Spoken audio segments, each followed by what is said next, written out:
Good deal. Thanks for coming out. Appreciate it. This talk is actually part of the Mental Health Hackers Village. If you haven't had a chance, go up to the second floor, say hello to them. Effectively, I want to talk today about some strategies for having a good career, having a good life. And that we talk a lot about that, right? Oh, I'm burned out. I'm not feeling good. Okay, good. Well, exercise, drink some water, you're fine.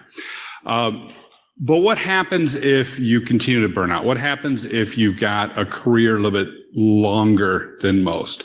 How can you survive and make sure that you're headed in the right direction? Those are some of the things I want to explore today. As I already mentioned, my name is Wolf Goerlich. I am an advisory CISO with Duo.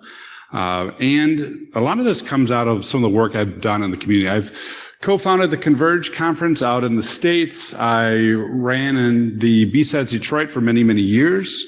This was the first year I didn't run it. It felt really weird. I kept trying to tell people what to do and realizing I could just relax. And it was great. Started a couple different communities like the OWASP chapter, CSA, we tried a chapter of that, behind the MySec group. And this is one of the things I'm really proud of. A very grainy photo of me with some of my first folks in a thing called CBI Academy. For 4 years, I ran an apprenticeship program, 2-year apprenticeship program for junior analysts, people just getting in. And it was a lot of fun. We put 67 people through that program. So I get to watch 67 very different, very unique people struggle and figure out how to find their way, how to find their path, and how to get a good career going. And I'm really proud of some of the people who came out of this too, because now they're senior level people, security officers. One of them is in the insurance agency. Very good group, and gave me a lot of exposure to what it takes to do a good career. So I'm going to talk today about some of the strategies for mental health. I'm going to talk today about how to put it together, and I'm going to end up with a proposal for a career owner's manual, right? What are some of the things you should do weekly, monthly, quarterly, annually, on a decade basis? I think that's decadely, I'm not sure. To make sure that you've got a good career and things are going well. So, first off, master the basics. Master the basics. And where I want to start with that is, what is it we actually do? What is it we do in cybersecurity? I got into this field when the movie Hackers came out. If any of you guys remember that movie, you guys probably love that movie. I saw it in the theaters. Shortly thereafter, I had a data center. I tried to skateboard it across the data center like the plague. Fun fact, that is not a good idea to do. They've got raised floors and lips. That's my excuse, not the fact I'm absolutely terrible on a skateboard. But, that idea of like hacking the Gibson and everything really got me excited. And I think fundamentally what we do is we sing to computers, right? We sing the song that computers understand. We're responsible for making sure these machines work and operate and do whatever organizations need to do and keep the bad guys out. If we're on the blue team. If you're on the red team, you sing like, I don't know, death metal to the computers and they break down. Interpret that as you will. I'm a blue team kind of guy. Of course, to sing the song to the computers, we have to have good mental health. We have to be sharp. We have to know what we're doing. We have to know the commands that need to be entered. We have to know the syntax. We have to know the connectivity. We have to know the ins and outs of how to secure them. We have to know how to put data into the cloud and everywhere else so things don't break down. We have to know to secure our S3 buckets. Please secure your S3 buckets. And to disable authentication protocols in Azure, please secure your authentication protocols on Azure. And do all those other things, right? We need to know a lot. And so a lot of it focuses in on, I think, these two things. Are we singing to the computer in the right key? And do we have the right amount of mental health to pull this thing off? But behind all of the course, and some of the things we oftentimes don't think about, is our physicality. Are we physically fit? Do we have the right state of body, state of health to actually go ahead and run things in our world? And so much of it is focused on that mental health. So much is like, well, if you just were, calmer, if you just had the right meds, if you just did, but so much of it, I think, overlooks that physicality piece. Are you in a good physical state? Are you rested? Are you fed? Have you gone ahead and done some exercise? And trying to fit all those things in together and have that full context so that we can sing to the machines. So what does it mean to sing to the machines, right? Part of it is obviously knowing what we're doing. And when we don't know what we're doing, you got that whole imposter syndrome. I'll talk more about imposter syndrome in a little bit. but having a good fundamental grasp of what it takes to do the job. And so many great ways to do that. 44Con obviously is one way. So many good conferences, so many good events, books, podcasts. It's just a wealth of information today. When I was first getting into this, I was on the BBSs, if you guys remember the BBSs, and they were fantastic. You get on there and everyone tell you you're terrible and stupid and you don't know what you're doing. And you'd ask one question and they would all dogpile you, but there'd be this one person go, yeah, but wait a minute, here's a doc and how to do it. You'd be like, yes, I know. And then you log off and change your username and you'd be like, I know all the things. And someone asks the same question, you're like, you're an idiot. And then you'd ask your question quietly and get dogpiled. And you change I had like 7 different usernames after a couple of years. It was crazy. But then it was all about trying to find the information. Today, what's fascinating to me is this about trying to make sure you get the right information. It's really fascinating about how we went almost full circle. If only I had access to all the information, I could do my job. And so you'd try and Google and search, and you end up in a library and doing the Dewey Decimal System and reading left to right. I mean, this is real old days, people. But now I looked at some of my millennials that I was coaching, and it was the exact same thing. They're like, I don't know where to get the information. I'm like, Google it. And they're like, well, I did Google it, and I got 10,000 page results. So which one do I follow? I'm like, I don't know, ask somebody. He's like, all right, who do I ask? And we kind of come full circle in terms of it used to be we had this information dearth, now we have information wealth. When we had information dearth, we'd have to talk to people, now we have information wealth. So we have to talk to people to figure out what to do. So to sing to the machines, first off, we need to have a really good community. And of course, to have good mental health, something we talk about all the time here in the villages and everything else. Are you in a good mental state? Do you have a good mental attitude? A lot of us don't. A lot of us struggle. This is a hard job. It really is. I mean, you look at everything we have to do. Are we doing the right thing? I don't know. Are we appreciated? I don't know. Do we have budget? No. Do we have enough people? No. And so to kind of overcome that negativity can be a very difficult challenge. Especially, again, if you look at online, not the BBSs, but now Twitter. I posted something on Twitter the other day, and it went like so many of my tweets. And actually, it was kind of funny because I posted it on Facebook and I posted it on Twitter. So on Facebook, everyone's like, like, emoji this, emoji that. On Twitter, they're like, well, yeah, but, and let me explain that to you. It's sort of like this. It's like, I made spaghetti. On Facebook, people are like, we love spaghetti. You're awesome. On Twitter, it's like, I made spaghetti. And people are like, well, why did you do that? Because I was hungry? Did you buy a box noodle? Do you know what does the environment to buy box noodles? I mean, I could just have made my own noodles. Yeah, you should have. I mean, it's sort of that kind of like everyone, whatever you do is wrong. Or if you made your own noodles, like, well, really, isn't that cultural appropriation to make spaghetti, Wolfgang? You're German. Come on. So we've got this kind of culture that went from IRC to seeming to be nice, and all of a sudden we brought all these sort of bad habits back to Twitter where we dogpile on people. Very frustrating. So we need a good community, and we need to be supportive of those in our community. On the physical side, we need to have good attention on ourselves. The idea of hackers and body hacking has really come about in the past couple of years, and I love it. I know myself, if I go to the gym in the morning, I feel better all day. If I skip it, I feel terrible. I've been traveling a lot, and I know some of you can travel all the time and hit the gym. I can't. I forget. I'm tired. I'm grouchy. I'm not hitting the gym in the morning. And then it's like 3 weeks go by. I'm like, oh, I feel terrible.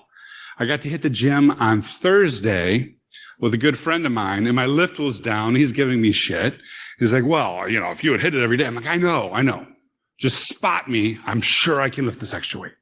But it does not only have to be obviously weightlifting. It could be cardio. It could be a number of things. I think one thing we tend to forget is, in singing to the machine and focusing in our brain, the absolute importance it is of realizing that we are animals, right? We're highly functional cavemen, and we need to go out for a walk. We need to go run down a mammoth. We need to do something exciting to get our heart pumping and handle all those chemicals in our body. So, what do we need to do for the basics? We need to have a good balance of everything.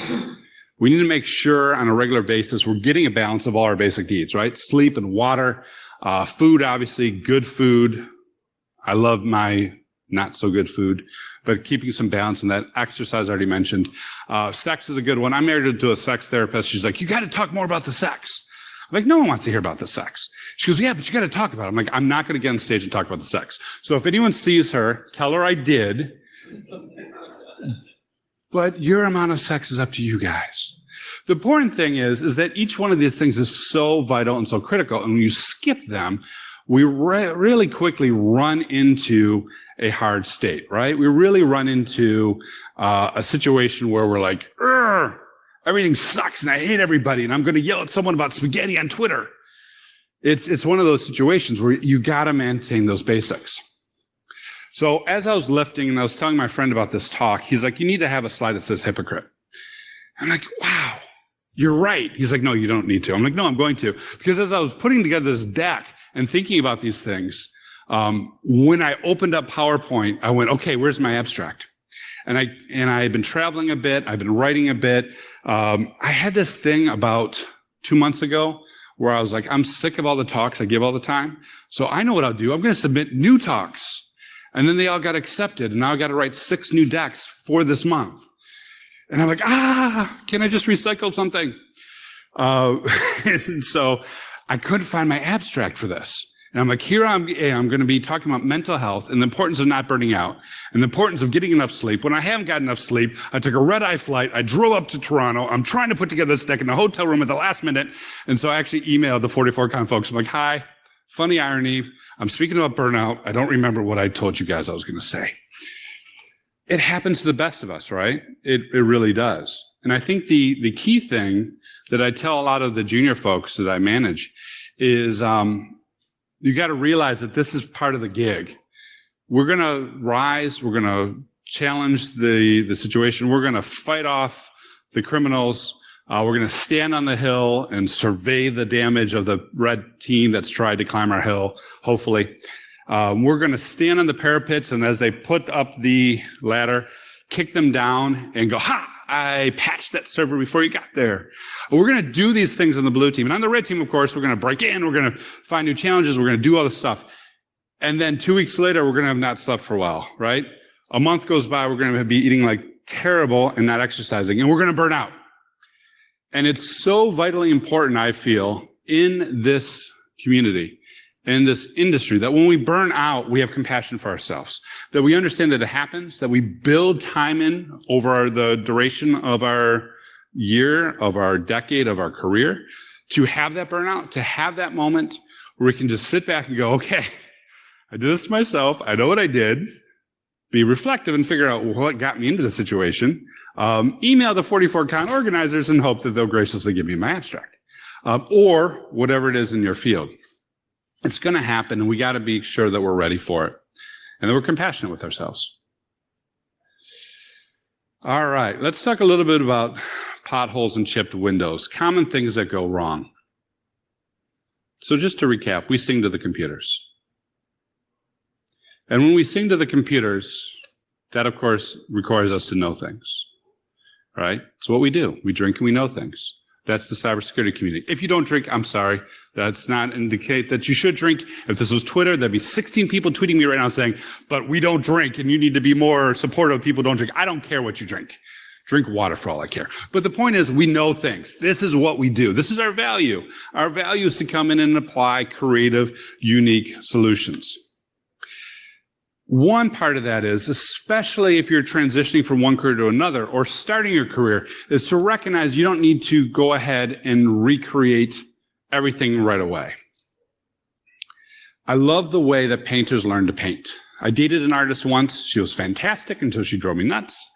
But it was fantastic watching how she learned. She would go to school and they'd be like, we're going to learn how to paint landscapes. And there'd be 16 landscapes, and she'd pick one and she'd meticulously copy it. And then she'd meticulously, paint a portrait and paint a bowl of fruit or whatever it may be. And she'd copy and she'd copy and she'd copy until she went from copying the overall composition to figuring out what techniques work to create that composition, to copying the individual pieces, to putting those pieces together in a new way, to creating new pieces of art and new compositions. If you were to do that in cybersecurity, a lot of people say, wait a minute, stop, you're copying what someone else did, you're recreating someone else's work. I think it's paramount as we develop our skills to be able to sit back and go, you know what, I'm going to not be innovative for 6 months. I'm going to reproduce some people's work so I can understand it. I saw a great talk at 44Con. I'm going to build that in my lab. I love the CTF. I'm going to follow the CTF how-to, and I'm going to recreate the steps that they did. Those sort of things, so that you can begin to build those skills and then duplicate them and get better and better. I was really into CTFs like 10 years ago now, probably 5-10 years ago. And I built this framework called Vittori. And what Vittori was a bunch of ways of doing simple things like all the different CTF tricks, right? Pulling things out of a PCAP, doing basic decryption, Caesar shift, and all that sort of stuff. And what I would do is I would take a challenge every week, and I'd try for X amount of time to figure it out. Once I couldn't figure it out, these challenges are on CTF time, by the way, if you want to do this. I'd take the challenge, do it for a week. If I couldn't figure it out, I'd pull down the lesson learned, and I'd reproduce what they did, and then I'd build a script and build my own tool for it, so that when I got to the CTFs, I had a whole toolbox where I could just go, oh, that reminds me of this, and that reminds me of that. No, I think I saw that on this other CTF, and go ahead and do it. And it was a lot of fun. I learned a ton doing that. And I think that type of approach can be very, very valuable, especially when you're starting out or especially when you're switching jobs. It's this concept of practice. Practice makes excellence, right? Malcolm Gladwell popularized it as the 10,000 hour rule. You need 10,000 hours to be great at anything. I really hope that's not the case, because I think like the average tenure of a CISO is like 18 months right now. So no one's ever going to be great at being a CISO. And we all jump around jobs every few years, and the industry's changing everything. I don't know this 10,000 hours, but I do think it is a matter of having a consistent discipline to practice and go ahead and build those skills. And then also knowing how to forget things. I got kind of sad the other day because there was like the top 20 like dead and dying IT skills. And I always pull those up because I got to read them. I'm terrible. So I pulled it up. I'm like, yep, made money off that. Yep, made money off that. Yep, used to love doing that. Yep. Oh, they're all dead. Damn it. Because the minute we know something, it's dead, right? Our skills keep advancing. Our industry keeps advancing. And that's one of the things that makes it fun. So one, anything we learn is going to have a finite lifespan. We just need to deal with that. And two, anything we learn is going to be bound by our memory. There's this idea of 6-week half-life of memory. Whatever I tell you today, 6 weeks, half of it you might remember. Really fascinating when you think about it in terms of your work, your job, your skill set. If I'm doing something every single day, I'm going to remember it, no problem. If I take 6 weeks off, I'm going to forget half of it. If I take a quarter off or a year off, I'm going to be so rusty, it's not even funny. And that's really exciting for me as an IT guy, because I'm like, I know Active Directory. And someone's like, here, fix this problem. I'm like, that's not Server 2003. What's this PowerShell? And over the course of a career, that can get really hard, right? It's like we're constantly reinventing ourselves every 6 weeks. So what are some of the things we face? Some of the things that chips that may occur in our windshield. Obviously, all the normal stuff. Being disorganized will hit us. Having trouble prioritizing will hit us. Not having good time management will hit us. I mentioned I was putting this deck together just a couple weeks ago, and I was still finishing it up last night. And my wife's like, you always put things off. I'm like, don't rush me, woman. I'm waiting to the last minute on purpose. It's when I'm the best, right? It's when you're the best. We all tell ourselves that. But there's two parts to that. One, obviously, please don't wait to the last minute. I hate when I wait to the last minute. It always drags us down. The other part of it is, so what? I think oftentimes we beat ourselves up because we're like, oh, well, I read this article where super hacker X is up every morning at 4 a.m. and hits the gym and then reads 2 books and then writes his blog article and then recompiles a kernel and sends a patch in and then hits the office at 9. I'm like, holy hell. It's 10 o'clock. I'm just getting out of bed. What is going on? again, I think we need to be compassionate with ourselves. Ultimately, a good career owner's manual is very personal for you because you need to know when you're strong and when you're weak.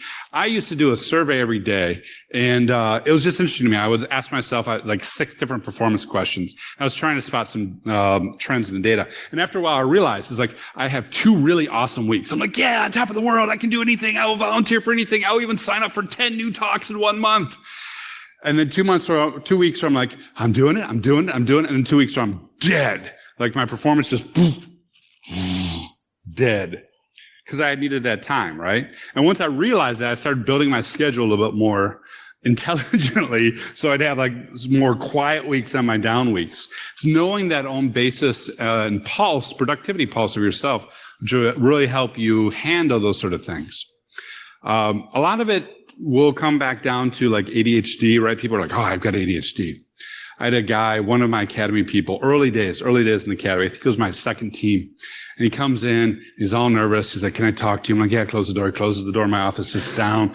He's like, I don't know how to tell you this. I'm like, what is it? How can I help you? He's like, well, I went to the doctor. I'm thinking the guy is like cancer or something, right? The way he's acting. I'm like, this is it. He's done. He's going to tell me he's got to like resign and we got to figure out healthcare. And this is United States people, so healthcare is a big deal. This is bad. And finally, he's like, the doctor tells me I have ADHD. And as a manager, that was my moment to be compassionate. As me, I started laughing. I'm like, so good. He's like, what do you mean good? I'm like, you got a doctor's note to be on my team, bro. You're in the right spot. Because we all have ADHD, or we all have some problem with this, right? If we could handle normal work and normal jobs, we wouldn't have gotten into computer security where everything's crazy. That's why we're here. But it's knowing where our highs and lows are that allows us to build the shock absorbers into our career, into our schedule that allows us to succeed. The next thing I want to talk about real quick is imposter syndrome. This is my favorite graph for imposter syndrome. I'd always give this to my academy people. Like, here's what you think they know because you went to a conference and they're brilliant, and here's what it really looks like because they know a little bit of this, and they know a little bit of that, and they're faking a whole bunch of other stuff, and everything works. Imposter syndrome is something that we also all face, right? Everyone gets imposter syndrome. It's just the nature of our career. No matter how good I've gotten, no matter how high in the ranks I've been, I've always looked across to my peer and went, man, they're really good. How are they holding it together? That guy's got a budget and everything. Like, I've got a spreadsheet, and he's over there going, man, I got my budget, but how come he's got a business case? Like, because I know PowerPoint. It's just one of those things, right? No matter how high you get. And I say everyone does imposter syndrome, but don't get imposter syndrome if you don't have imposter syndrome. That's the other side of it. Like, I don't have good enough imposter syndrome. Maybe I'm not in the right field. It's just a nature of our industry. And I think it's good. It is an indicator to me that when you don't have imposter syndrome, that maybe you're in the wrong room. It's one of those things like you don't want to be the smartest person in the room, right? You want to get to the room where all the smart people are. If you feel like you really belong, maybe it's time to start looking for a new gig. And also, too, sometimes you are the imposter. That's the other thing, right? Imposter syndrome is a syndrome when you think you're the imposter. I was speaking at a conference, and I landed, and they picked us up from the airport. And here's like the guy who invented PowerShell. Here's like the guy who invented Ruby. There's the guy up front who does a magazine for PHP and does one of the major user groups and conferences for it. 2 people on the side of me are arguing about what it's like. Is it harder to do your second O'Reilly book or your third O'Reilly book? And I'm like, I didn't invent anything. I'm not writing a book right now. What am I doing here? And so we're at the speaker party. I'm hanging out with the guy who was doing the track. It was an OWASP track. And I'm hanging out with the guy who was doing the track. And my story was about this time that a bunch of hackers built a CTF platform. And one of my guys was a secure web coder. Another guy was a pen tester. We had followed an SDLC. It was great. It was brilliant. It went live. And we were hacked within 24 hours. And how we learn lessons from that and how you can apply it to dev. So that was my whole story. My whole story was just like this cute, funny thing that happened on the way to Chicago, you know? It's not like I'm curing cancer and, oh, I just invented Ruby. So I asked the guy, many bottles of wine into the evening, I'm like, why am I here? Why am I here? And he had a little bit of a French accent, and I'm not gonna try, but it was something like, well, you know, Wolf, I don't know you and no one knows you. I'm like, okay, this is a good start. He goes, but you did something with OWASP, and you have lots of followers on Twitter. I'm like, okay. So I really am an imposter. That's great. I felt such a relief at that moment. I'm like, good, it's not syndrome. And when you do feel like that, it was really awesome to me because then I'm like, okay, there's someone I aspire to be, there's someone I aspire to be, there's someone I aspire to be. Where's the gap between where I'm at and where they are, and how am I going to close that gap? And it's a much better conversation to have than me going, should I belong in this room? I don't know if I belong in this room. Do I? Will they find out if I don't belong in this room? I'm like, no, I don't belong. Hi. They chose me because of my Twitter follower count, which really isn't that impressive. It's like the worst vanity metric ever, but I'm going to talk. Really relieving when you actually have imposters, not just the syndrome. So some lessons here. One is embrace the stress. Short-term stress is really good for growth, right? It's the long-term we need to worry about. I'll get back to that.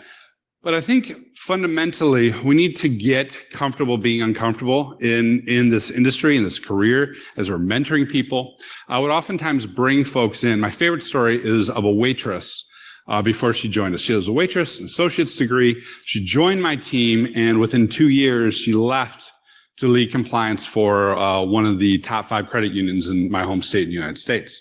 And what was phenomenal about her is she was always uncomfortable. Like, you know, the Hulk and the Avengers were like, my secret is I'm always angry. You know that moment? That was her. She's like, no, I focused anxiety. I'm like, what are you talking about? She's like, I'm always anxious. You're always asking me to do this crazy stuff. I always think we can't do it. Right up into the day we do it. And then the customer's happy. And then I take a breath and damn it, Wolf, you asked me to do it again. I'm like, yeah, that's true. Okay, that's good. All right. Focus that anxiety. Keep going. And she used that to really propel her career forward. I think it's so important we get comfortable being uncomfortable.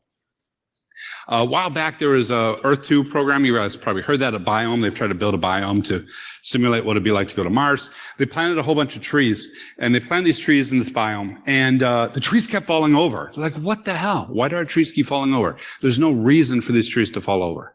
They're native to this area. Everything should work fine. Why do they keep falling over? They dug into it, and what happened was, dug into it like literally, they looked at the root structure. And because there was not enough wind and stress in the tree, it was not developing a deep enough root system. And therefore, absence of stress, it couldn't stand up on its own. And I think that's a great metaphor for a lot of what we go through. Short-term stress is awesome. Focuses us, gives us adrenaline, gives us excitement, makes this career all worthwhile, and allows us to build deeper roots. So fundamentally, right, we need to consider ourselves, I think, as elite athletes. We need to consider ourselves as mental athletes, folks who sing to computers, folks who push ourselves, train regularly, handle stress like an athlete, and are compassionate with ourselves when we're down and getting our butts whipped, and compassionate with those in the community, and do so in a way that continues to push forward the art and science that is cybersecurity. All right, let's talk a little bit about some traffic problems, things you might run into. Again, we sing to the computers. How do we sing to the computers? No longer alone. We sing to the computers in teams, right? And teams have a lot of different things. They have culture, they have rhythm, they have cadence, they have shared values, they have personalities, they have egos. I recently joined a group, and the CEO reached out to me. He's like, thank you so much for joining our group. We got a lot of big personalities here, a lot of big egos. I'm glad there's room for yours. I'm like, you don't know how big my ego is, bro. No, it's true though. In our industry, we can kind of have quite a big ego. So part of being in cybersecurity is to ask yourself, is the team positioning us in the right way? Steve Jobs once had this awesome comparison for the early Macintoshes, and he called it, the bicycle, because his point was if you plotted out the speed of all mammals, humans were really, really low compared to everything else, cheetahs, ostriches, everything. And but he put a man on a bicycle, you give him a mechanical advantage, suddenly he's off like a rocket. And so his idea was the computer should be like a bicycle for man's intellect. And I like that analogy. But today, almost everything we do, because of the growing specialization in cybersecurity, is a team sport. So not only do we need the mechanics and the advantage of tool making, but we also need that teamwork and that team to support us. that sense of friendship, that sense of connection, right? That feeling of fam. There is this really cool thing mentally, this in-group bias. It's a cognitive trick. Whatever your in-group is, you love them. If you think about some great teams you've been on, I'm like, I would die for you, bro. I was at a data center and we lost a generator. And that shouldn't have been a bad problem, but the transfer switch didn't work. And that might not have been a bad problem, but the UPS was wired incorrectly. And those three things were a very bad problem. And we blew out UPSs throughout like every single cabinet. And for the next 6 weeks, it was living hell because I was very highly redundant, which was great. But that meant like a firewall seemed fine, but then it would fail and it would fail over to the other one. And we're like, okay, we hope that one's good. We'll get the other one in place and then flip it back where no one notices. I had a 12 node email cluster. We lost 7 of the nodes. It was a brutal 6 weeks. And towards the end of it, as we're rebuilding it, I had in my office a cot and I was taking a nap in the cot. And I got off the cot because right around the time I set alarm because some files were moving. The files should have been completed by then. And I got up because the alarm went off. I got a cup of coffee and I looked around. I had one guy sleeping on a beanbag. I had another guy on his computer just like this. I don't know if he was alive or dead. And I'm like, I would go to the mat for these people right now, right? I felt so close to these people. I'm like, these are my brothers in arms. And that is a great feeling. When you're in a team and you face down the mammoth and you triumph, it is just a phenomenal feeling. And I hope we all have that feeling sometime. When you're facing down the mammoth and someone trips you because maybe the mammoth will step on you and not them, that's such a good feeling. When you're in a team where they're not supporting you, not such a good time. When you've got a leader whose values don't match yours, not good at all. So fundamentally, we got to look at 4 different valves, I believe. We got to make sure that our culture fits the company culture. We oftentimes become the average of the people we spend time with. So are we happy with the people in this organization? If we become more like them, are we going to feel good about ourselves, or are we going to feel like we need a shower? You know what I mean? Are our values reflected in theirs? This is one I always ask myself right before I leave a company. Are my values reflected? And do I feel good looking at myself in the mirror every morning because of what I'm doing at this company? Or do I feel like I'm compromising myself, my friendships, my integrity?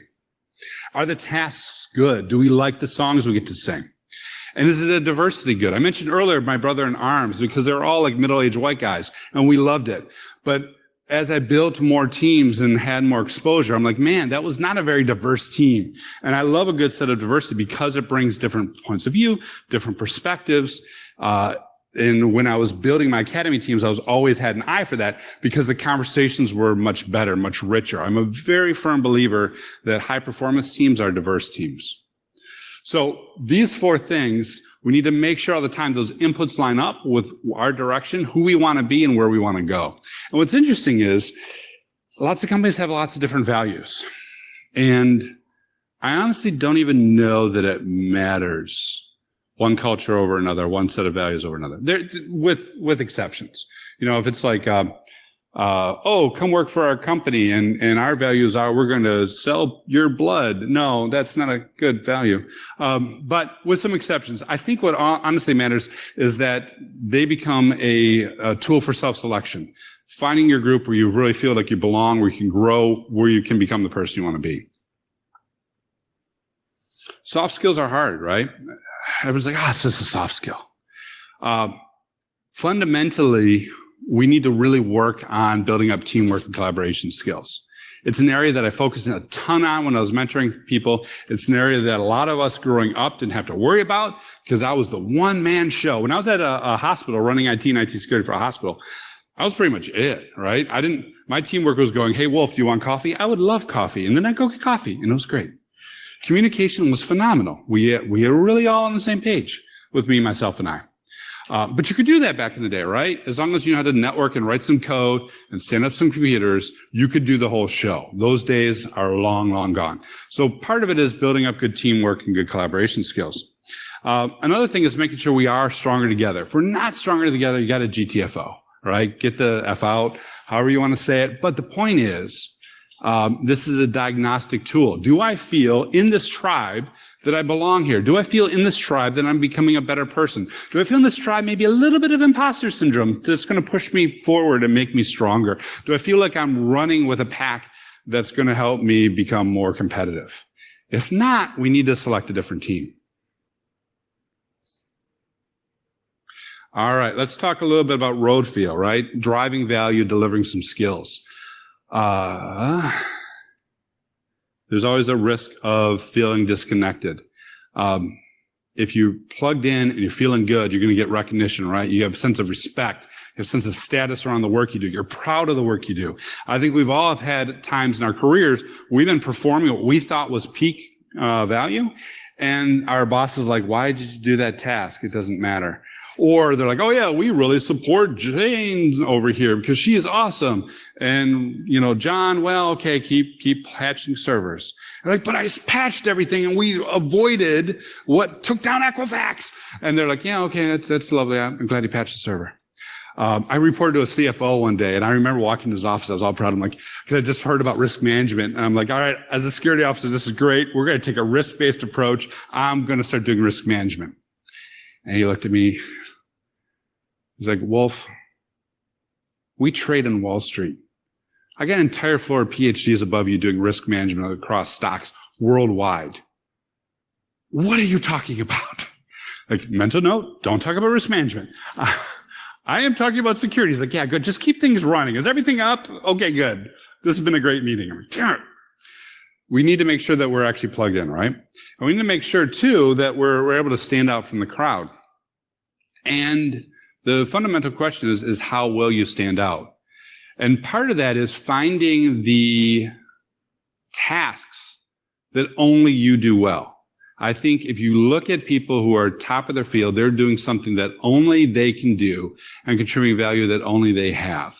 It is very difficult to get to this point, but it's a matter of regularly asking yourself, am I doing something in this team, adding value that can be replaced by any of my other teammates, or am I contributing unique value? Am I doing something that only I can do because I'm wired for it, because I love it, because I got the skills in it, because I got the background in it, because I know my productivity pulse and it fits the way I work? Or am I just like 70 other people?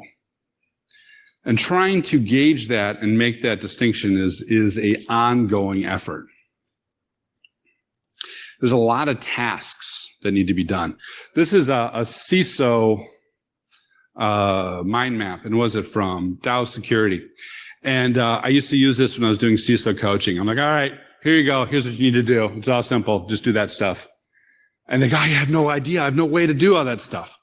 You can't do all that? You don't have time? No, I got like 60 hours in a week maximum. All right, let's step back and let's figure out a different way to do this.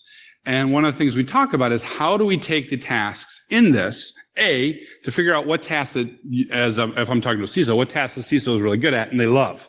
So start with the tasks you love. I'm a big fan of outsourcing boring. If you don't love it, don't do it. Delegate it, figure someone else to partner with it. B, what tasks on this actually line up with what the team's mission is and what the corporation's mission is. At my own position, we used to talk about this in terms of rocks. You guys have probably heard this analogy, right? You put the sand in first, and then you put the rocks in, then you can't fill up the whole jar, rocks being your big priority. So you put the rocks in first, and then you can fit more stuff in, you can get more tasks done. It's great, sounds motivational, it's exciting. This is the way that my old team used to do it, by quarterly rocks. You may have quarterly goals, you may have quarterly OKRs. It doesn't matter. In your corporation, there's someone who can say, here's the top 5 things my company's doing right now. And you're like, awesome. And then go back and go, okay, based on those top 5 things, what do these line up? And how do these things tell that story that we're supporting those top 5 things? Or 3 things, or 2 things, or whatever it may be. Tying those threads between what really matters to the corporation to what we're doing. And tying those threads to what we're really good at to what we're doing allows you to create a job description that's really distinct and supports your unique advantages. Right? So ultimately, we want to build a team and build yourself so that you're doing your tasks that support the company goals, support the team goals, and position you to have a better career in the long term. And to put it in a different way, we need to align your values with your verbs, right? What does I do? What do I care about? And how do those things come together? And how does that position me to be different and unique in the organization, the community, and to give back. Get one more sip of water. I'm getting parched. So we're going to talk about worn tires. Rebalance every 10,000 kilometers, of course, is a nod to tires, where if you don't rebalance your tires, you end up wearing them wrong. You end up wearing them out. You end up causing problems for how you drive. So what are some of those things that would build up over time and cause problems? One is, I talked about embrace the stress, but what about embrace the stop? Short-term stress is awesome. This is exciting. We've got a deadline. We've got a big production coming. We've got a big software release coming. We've got a compliance audit coming. I know a lot of people are like, oh, compliance audit, not that exciting. Listen to me. Sorry. If I give anyone like trigger warnings, I should have given it right before I said compliance. But we got something coming. We're going to do it. We're going to do the thing. We're going to get the team together and we're going to make it happen. It's exciting. Short-term stress is great. Long-term stress is killer. Long-term stress is, I think, and I'd posit, why in cybersecurity we're not often strategic, right? We're very much, here's the thing we're fixing, and here's the thing we're fixing right now, because this is what we can do right now. Short-term stress, awesome. Long-term stress depletes us. It focuses us to the point of being unable to be creative. It focuses us to the point of being unable to learn. Short-term or long-term stress is one of the things that oftentimes will sap someone over the long duration of your career, because you're no longer able to absorb information. Going back to that half-life of memory, 6 weeks, that means 6 weeks goes by of stress. I haven't absorbed anything. I'm already starting to lose and fall further behind people who are more rested, more able to learn, and more able to ingest. I told you about the trees in the dome. Another experiment was done in the 60s. All really interesting psychological studies were done in the 60s. I'm sure of that. I say that, and my wife would tell me, she's a therapist. She'll go, yeah, because they didn't have like any ethical rules back then. I'm like, all right, sure. But they like gave college kids LSD, and that was a study, and that was cool. She's like, and then we go back and forth on this. But one of the studies that was done in the 60s was done with cute little animals, cute little fuzzy animals. They put them in a warm space. They put them, gave them enough water, gave them enough food, bedding, lovely little cute little animal. And then they stressed it out with strobing lights. That's all they did. Everything was fine. This animal should be absolutely okay. It was stressed out with strobing lights, which would prevent it from sleeping and leave it in a stressed state. And they were actually able to sicken, weaken, and in some cases kill animals from just prolonged stress from a light. So what happens if we're in a SOC getting ticket after ticket after ticket after ticket after ticket and seeing on the big boards, so-and-so hacked, so-and-so also hacked, you're not keeping up, and seeing the news feeds from other pundits going, well, security people will clearly have their head in the sand, right? That's our strobe light. It's terrible. So long-term stress can get us.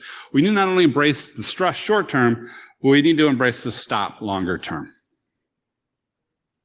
Right? It's okay to become depleted over the course of the day, but if that is like your quarter, we're in a really bad spot. And we need to know, A, how to put our phone in airplane mode so that we don't run on the battery, and B, what it is that ultimately recharges us. What is it that will charge up ourselves, our careers, energize us, and get us back in the game? And C, we need to know the warning lights, the things that are actually causing us to drain our batteries. Here's some warning lights and some things that you should do. Physiological effects. I gained a ton of weight before I burned out. I'm a little bit heavy at the moment now. Don't pick on me. I know I am. You can pick on me. It's okay. But I got like 40 pounds in 6 months because I was in this stress job and I was building the SOC and I was driving myself into the ground, right? Physiological effects like that. Having to go to the doctors all the time, stress-related injuries, those sort of things. We need to balance our lives, or GTFO. Non-competitive compensation. They're not paying us enough. We need to get a raise, or GTFO. If you stay, as an industry, if a bunch of us continue to keep non-competitive compensation, our employers, of course, are going to continue to not pay us competitively. Lack of training. If the position you're in doesn't provide training opportunities, downtime for training, budget for training, those sort of things, you need to either make your own time by setting your schedule and negotiating that with your leader and your team, or GTFO. Lack of a career path. If your career path is, yeah, I hope you stay, that's not a career path. And that may be because there isn't a career path in your organization. That's a conversation with your leader. Or it may be because your career path is ultimately going to take you to another organization. So in which case you need to level up and then GTFO. Poor teamwork. I mentioned this earlier. If your team's not supporting you, if you don't gel with your team, if your team's not driving you, if you don't feel like your team is a little bit better than you can get some training. There's plenty of books out there to work better with others. I think soft skills is an area where we can all improve on. And if you still do that and you're still in problems, GTFO. Poor leadership. Maybe it's a matter of emotional intelligence. Maybe it's a matter of dealing with your boss better. Every time I have not liked my leader, I have left very quickly because they define your tasks. They define where you're going. I mean, if you're not getting along with your leader, you either make it work or GTFO. Similarly, if there's no appreciation or recognition for what you're doing, if you can't tie your tasks to what you're good at and what only you can uniquely do, and tie those tasks to what the company's rocks, quarterly goals, OKRs are, and what you're achieving, then you're not going to get that appreciation and recognition. Either reset your expectations about what your job is or GTFO. Misaligned values. I had a client, and he came to me and he's like, what are we doing this for? This isn't working. I'm like, it's not working. We need to pull the plug. He's like, I have this other company that can do the work. I trust them. They're already in here. I'm like, yeah, I don't want to hurt your career. I've known you for 10 years. You need to, work with this other company. Like, all right, glad we talked. I went back to my leadership. I'm like, look, values are we do what's right for the customer. What's right for the customers, we walk away from the deal. They're like, oh no, we can't do that. We lose money. But we're injuring this relationship. We can't deliver. We don't have the people. We don't have the skills, but we got to make it work because we can't lose the money. Okay. All right. Good. GTFO. Right? Fundamentally, these are your warning lights. And I think it's very important we look for these warning lights regularly. It's very easy as our battery is dying to overlook them. It's very easy to take the teenager approach to your car and say, okay, yeah, I got a warning light. I'll just tape over it. It's cool. I can keep driving. I didn't really need my brakes. I was doing consulting work. I didn't have much money, and I literally had tape over one of my warning lights, and my brakes went out in rush hour, and I had to drive home with the emergency brake. Short-term stress is great. I never, again, ignored a warning light. Wow, was that scary. So you need to make sure you're looking at those and taking care of it. Bottom line, you need to protect yourself, right? Your greatest career asset is you, and only you can know what works well for you, how you work, and where you need to go. And you need to make sure that you're taking care of that over the longer term. We're going to give you a couple tools for that, and then give you the Career Owner's Guide, and we'll call it a day. So, some tools. 1, 2, 3, relax, recharge, and relearn. On the relax side, it's all about de-stressing, taking care of the basics, doing what is good for you in a toolbox. I would oftentimes sit down with my academy team and say, all right, how do you relax? What is working for you? I learned the term retail therapy from one of the ladies who worked for me. I'm like, I've never felt relaxed spending money, but if that works for you, that's awesome. I like massages. I'm a big fan of massage. I get a massage every month, every couple of weeks when things are really tight. Meditation works. Obviously, therapy works. If you're in therapy, I hear it's wonderful. My wife's a therapist. She's very pro-therapy. If that works for you, do that. Taking down days. I'm going to come back to this idea of down days in a minute. And then taking time away, right? Making sure you actually take that PTO. In America, we're terrible at this. I don't know, maybe you guys are much better at, more enlightened. You can tell me after this talk. But we oftentimes like, I didn't take PTO for 2 years. I am awesome. Okay. How are you doing? I'm fine. I'm fine.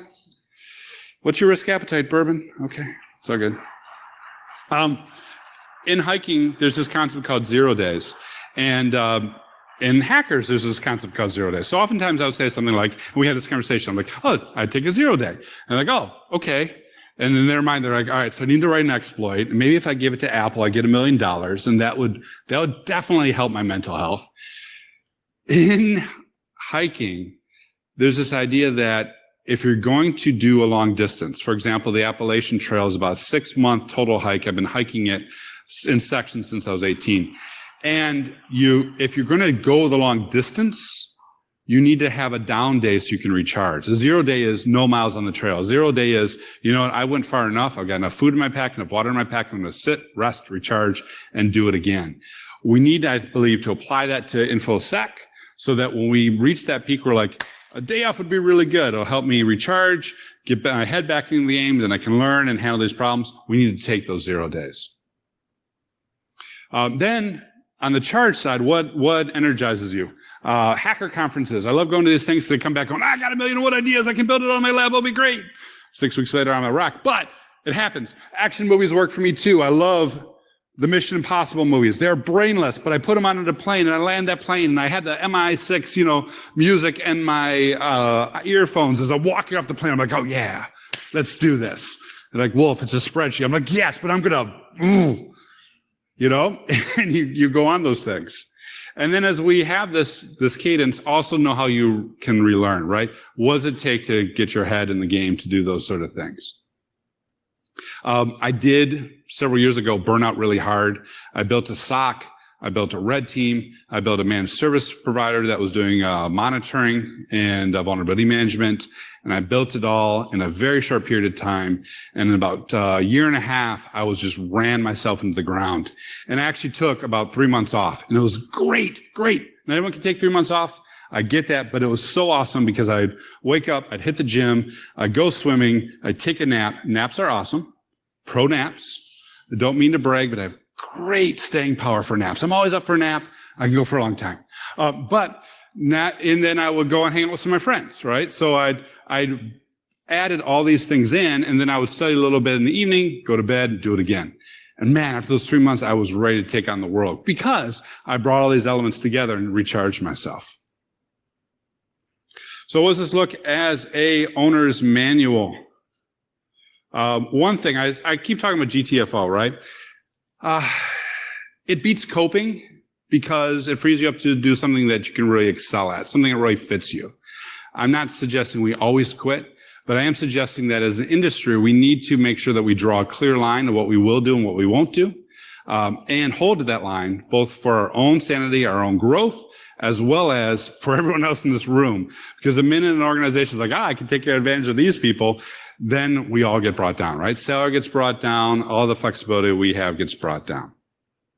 But don't quit over short-term issues, right? Short-term is good. Short-term is awesome. It's not fun. It hurts. It's scary, but it builds character. It helps you grow. It's the longer term that you need to work for. So it's balancing those two. When do I need to do, check my engine, or when do I just need to add some oil? And knowing where to draw those lines. And I think fundamentally only you can draw those lines for yourself. What do you do over the longer term? So weekly, the basics, I already talked about this. Eat well, prepare for the week ahead. Do the things, do all the things.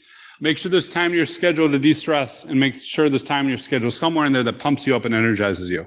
And then do a weekly review. Sort of like Scrum, sort of like Agile. Do sprints, do cycles. If you look at my calendar, it's like 2 days of meeting with people because that energizes me. 2 days of doing deep work where I'm just focusing and I'm doing the things. And then 1 day where I'm like, man, I'm toast. I'm catching up an email. Expense reports are a thing. On a monthly basis, you're doing all those things, but review the stress. Keep track of it. Was it a short-term stressor, or have I been now stressed for 2 months? What's going on? Check your warning lights. Check for those things and make sure you're noting them when they happen. And then schedule your 0 days. What day in your month or a couple days are you doing a downtime where you're giving yourself a breather to catch up on tasks? The hiker version, of course, not the hacker version. Quarterly, check your health. Make sure you're still in good shape. Everything's going well. Review your accomplishment plan. Here's what I'm doing. Keep a brag journal.